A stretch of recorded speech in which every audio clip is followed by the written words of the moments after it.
Dear mga friends, mapagpalang araw sa inyong lahat. Itago niyo na lang ako sa pangalang Papi. Mga friends, gusto ko sanang hilingin sa inyo na i-hashtag nyo sa comment section ang mga taong pwedeng tumulong sa pamilyang ito. Hindi ko po kasi alam kung sino pa ang pwedeng lapitan o i-hashtag bukod kay Idol Rapi at Madam KMJS.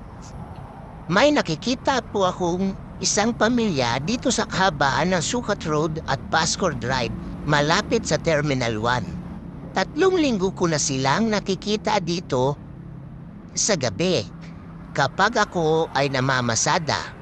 Dahil dito rin ako nagpapahinga sa tabi ng Sukat Highway, corner Pascor Drive.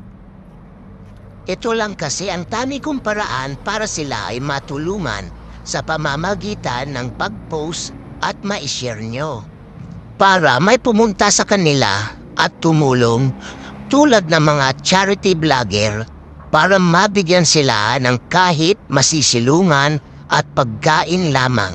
Hindi ko pa po kayang magbigay ng malakihang tulong sa kanila dahil bago pa lang ako sa larangan ng pagbablog, ang tangi ko lang kaya ay ang malibre ng pamasahe sa aking mga pasahero.